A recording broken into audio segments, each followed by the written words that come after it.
अरे यार 3 बजे फिल्म शुरू हो जाएगी, तू क्या कर रही है? बस मुझे 5 मिनट दे, मैं अभी साड़ी बदल कर आती हूँ। अरे बहू, तू अचानक कहाँ जा रही है? तेरी सास तुझे आवाज दे रही है। अरे छोड़ ना, ये बुढ़िया कभी नहीं सुधरेगी। क्या हुआ माँ जी? मैंने आपको कितनी बार मना किया है कि मुझे जाते हुए टोका मत कीजिए। मैं फिल्म देखने जा रही हूँ। तू अभी चली जाएगी तो मेरे लिए खाना कौन बनाएगा बहू? सुबह से भूखी बैठी हूँ। अरे माँ जी, आप कौन सा घर का काम करती हो जो आपको भूख लगी है? अच्छा, मुझे देर हो रही है, चलना रीटा। अंजलि के जाते ही सीता देवी अपनी किस्मत को कोसते हुए सारा दिन घर में भूखी बैठी रहती हैं। इस तरह अंजलि अपना बहू होने का कर्तव्य कभी नहीं निभाती थी। वहीं दूसरी तरफ अपनी सास के खाते से पैसे निकाल के अपने शौक पूरे करती थी। लेकिन सीता देवी इस उम्मीद पर थी कि एक दिन उसकी बहू सुधर जाएगी। फिर एक दिन सीता देवी की जुड़वा बहन गीता देवी वहां आती है। अपनी बहन को घर के काम करते हुए देख गीता देवी आग बबूला हो जाती है। अरे ये सब यहाँ क्या चल रहा है सीता? तेरी बहू कहाँ है जो तू घर के काम कर रही है? सीता देवी भावुक होकर रोने लगती है। अब तुझसे क्या छुपाऊं?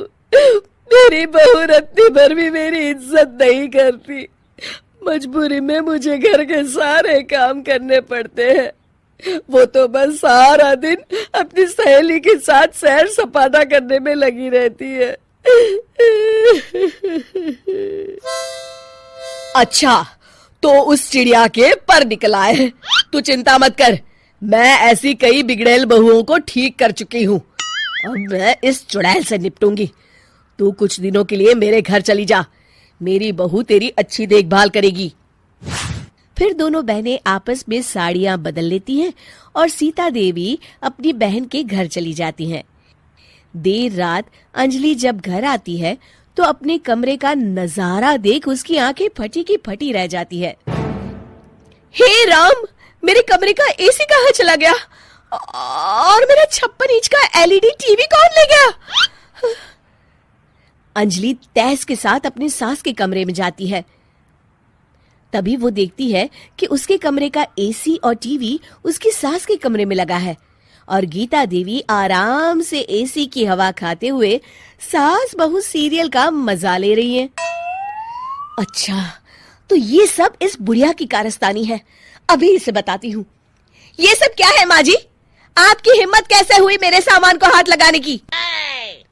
क्यों बहू, ये सारा सामान तूने तेरे पिताजी के पैसों से खरीदा है क्या? हैं?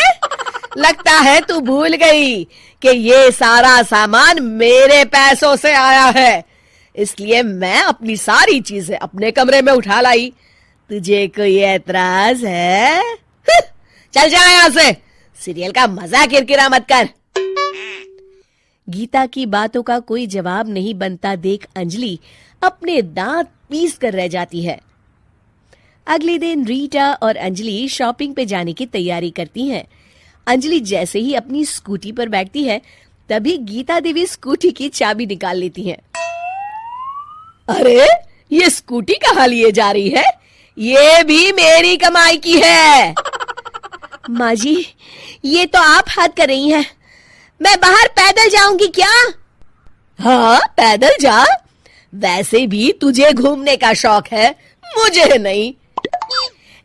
देखिए माँ जी, इस तरह मेरी सहेली के सामने मेरी बेइज्जती करके आप ठीक नहीं कर रही हैं। आप मुझे अच्छी तरह जानती हैं, बाद में आपको पछताना पड़ेगा। अच्छा, तो तू नहीं सुधरने वाली? मेरे ही घर में मुझे ही धमकी दे रही है? तेरी याददाश्त के लिए बता दूं कि ये मकान मेरे नाम पर है।